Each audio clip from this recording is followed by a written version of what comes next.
નમસ્કાર. ચાલો આજે આપણે એક એવી અદ્ભુત જગ્યાની વાત કરીએ જ્યાં હજારો વર્ષ જૂની વાર્તાઓ છે ને એ ખાલી પથ્થરોમાં જ નહીં પણ લોકોની શ્રદ્ધામાં આજે પણ ધબકે છે, જીવંત છે. ક્યારે વિચાર્યું છે શું થાય જ્યારે કોઈ દંતકથા સાચે જ જીવંત બની જાય? જરા કલ્પના કરો, હજારો વર્ષ જૂની જે વાર્તાઓ છે એ પુસ્તકોમાંથી બહાર આવે અને દર વર્ષે લાખો લોકોની સામે એકદમ વાસ્તવિક બનીને ભજવાય. બસ આજે આપણે એવી જ એક જગ્યાની વાત કરવાના છીએ. તો આ જગ્યા છે ગુજરાતના જૂનાગઢમાં આવેલું ભવનાથ. હા, એ જ ગરવા ગિરનારની તળેટી, એક એવી જગ્યા જ્યાં ઇતિહાસ અને શ્રદ્ધા બંને જાણે એકબીજામાં ઓગળી જાય છે અને જે દ્રશ્ય સર્જાય છે ને એ ખરેખર અદ્ભુત હોય છે. ભવનાથ, જુઓ, એ ખાલી એક મંદિર નથી. ના, એનાથી ઘણું વધારે છે. એ તો આખી એક પવિત્ર ભૂમિ છે. એમ કહી શકાય કે ગિરનાર પર્વતમાળાનું એ પ્રવેશદ્વાર છે. અહીંથી જ હજારો ભક્તો પર્વતના શિખરો પર આવેલા મંદિરો માટે પોતાની યાત્રા શરૂ કરે છે. પણ સવાલ એ છે કે આ જગ્યા આટલી બધી પવિત્ર કેમ ગણાય છે? વેલ, એનો જવાબ છે ને એની પૌરાણિક કથાઓમાં છુપાયેલો છે. આ વાર્તાઓ આપણને સીધા એ સમયમાં લઈ જાય છે જ્યારે ખુદ દેવી દેવતાઓ આ ધરતી પર ફરતા હતા. અહીંની આખી પવિત્રતાનું જે કેન્દ્ર છે ને એ છે સ્વયંભૂ શિવલિંગ. હવે સ્વયંભૂ એટલે શું? એટલે કે જે જાતે જ પ્રગટ થયું હોય. માન્યતા એવી છે કે આ શિવલિંગ કોઈ માણસે નથી બનાવ્યું કે નથી સ્થાપ્યું, પણ એ તો સાક્ષાત ભગવાન શિવની ઈચ્છાથી પોતાની મેળે જ ધરતીમાંથી પ્રગટ થયું છે. અને બસ આ જ વાત ભવનાથને એકદમ ખાસ અને અત્યંત પવિત્ર બનાવે છે. અને વાત ખાલી શિવલિંગ પર પૂરી નથી થતી. અહીં એક બીજી બહુ જ રસપ્રદ દંતકથા જોડાયેલી છે, પવિત્ર મુરગી કુંડની. સ્કંદ પુરાણ મુજબ એકવાર ભગવાન શિવ અને માતા પાર્વતી આકાશમાંથી ગિરનાર ઉપરથી પસાર થઈ રહ્યા હતા અને ત્યારે અચાનક એમનું એક દિવ્ય વસ્ત્ર નીચે ધરતી પર પડી ગયું. જે જગ્યાએ આ વસ્ત્ર પડ્યું એ જગ્યા વસ્ત્રાપૂત ક્ષેત્ર કહેવાઈ અને ત્યાં જ આ પવિત્ર કુંડ બન્યો. આજે પણ શિવ ભક્તો માટે આ કુંડમાં સ્નાન કરવું એ શુદ્ધિનું પ્રતીક છે. હવે ભવનાથ મહાદેવનું મંદિર છે ને એ ખાલી દંતકથાઓને લીધે જ અનોખું નથી. એની બનાવટ, એનું સ્થાપત્ય પણ બીજા શિવ મંદિરો કરતાં એકદમ અલગ છે. ચાલો જોઈએ એમાં એવું તો શું ખાસ છે. જુઓ, આની કેટલીક વાતો તો ખરેખર નવાઈ પમાડે એવી છે. જેમ કે સામાન્ય રીતે શિવલિંગનો જે આધાર હોય એ ગોળ હોય, બરાબર, પણ અહીંયા ચોરસ છે. પછી જે ગૌમુખી હોય જ્યાંથી અભિષેકનું જળ બહાર આવે એ હંમેશા જમણી બાજુ હોય, પણ અહીં ડાબી બાજુએ છે, જે બહુ જ રેર છે. અને સાંભળો, મુખ્ય શિવલિંગ પર કુદરતી રીતે જ ઓમનું ચિહ્ન બનેલું છે. અને સૌથી મોટી નવાઈની વાત, અહીં એક નહીં પણ બે શિવલિંગ છે. એક તો પેલું સ્વયંભૂ અને બીજું કહેવાય છે કે મહાભારત કાળમાં અશ્વત્થામાએ સ્થાપિત કર્યું હતું. આ જ કારણે આ જગ્યાને 5000 વર્ષથી પણ જૂની માનવામાં આવે છે. તો ભવનાથમાં વર્ષ દરમિયાન મુખ્યત્વે 2 મોટા તહેવારો ઉજવાય છે.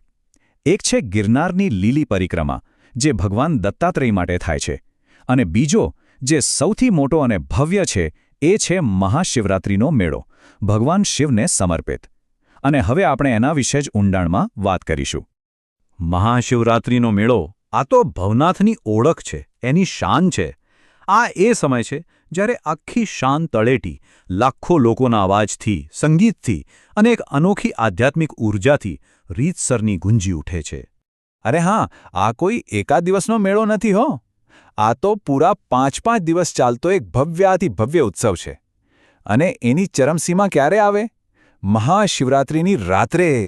પેલા 4 દિવસ તો ઠીક છે, પણ 5મા દિવસે એટલે કે મહાશિવરાત્રિની રાત્રે બધું જ બદલાઈ જાય છે.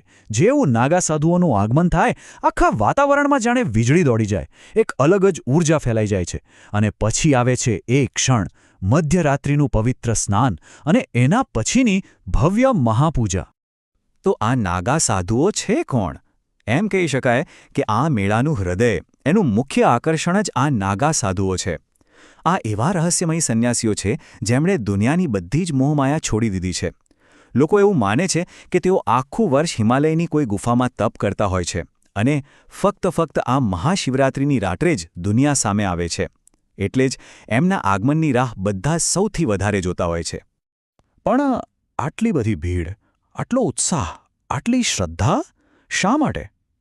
કારણ કે ભક્તો દ્રઢપણે એવું માને છે કે આ પવિત્ર રાત્રે નવનાથ અને 84 સિદ્ધો તો આવે જ છે, પણ એમની સાથે ખુદ ભગવાન શિવ પણ અદૃશ્ય રૂપ અહીં હાજર હોય છે. એટલે સમજો, આ ખાલી મેળો નથી, આ દેવો અને મનુષ્યોના મિલનની રાત છે. અને આ જ અતૂટ શ્રદ્ધા છે જે લાખો લોકોને અહીં ખેંચી લાવે છે. અને મધ્યરાત્રિનું જે દ્રશ્ય હોય છે ને એ ખરેખર જોવા જેવું હોય છે. શણગારેલા હાથીઓ પર બેઠેલા નાગા સાધુઓ, ચારે બાજુ શંખ, તુંગી, તુરીનો ગગનભેદી અવાજ, એમની સાથે ભગવાન દત્તાત્રેયની પાલખી, બધું મંદિર તરફ આગળ વધે છે. અને પછી મૃગીકુંડમાં એમના શાહી સ્નાન પછી મહાપૂજા શરૂ થાય. આખું વાતાવરણ એક દિવ્ય ઊર્જાથી ભરાઈ જાય છે. તો આ બધું જોયા અને જાણ્યા પછી એક સવાલ મનમાં જરૂર આવે કે આખરે આ જગ્યાનું આટલું બધું મહત્વ કેમ છે? અને એનો જવાબ એ છે કે આ ખાલી એક મેળો નથી, એનાથી કંઈક ઘણું જ વધારે છે. ભવનાથ છે ને, એ વાતનો જીવતો જાગતો પુરાવો છે કે આપણા દેશમાં શ્રદ્ધા અને પરંપરાઓ આજે પણ કેટલી ઊંડી અને જીવંત છે. અહીંયા પૌરાણિક વાર્તાઓ ખાલી ભૂતકાળની વાતો નથી, એ તો દર વર્ષે ભજવાતી એક વાસ્તવિકતા છે. એક એવી ઘટના જે લાખો લોકોને એક સાથે જોડે છે. તો અંતે એક સવાલ વિચારવા જેવો છે. ભવનાથની આ જે તાકાત છે, એની પાછળનું અસલી કારણ શું છે? શું એનો હજારો વર્ષ જૂનો ઇતિહાસ છે? કે પછી લાખો લોકોની અતૂટ શ્રદ્ધા? કે પછી પેલી ભવ્યતા જે નાગા સાધુઓ લઈને આવે છે એ? કદાચ સાચો જવાબ આ ત્રણેયના સંગમમાં જ છુપાયેલો છે. અને એ જ સંગમ ભવનાથને આજે પણ જીવંત રાખે છે.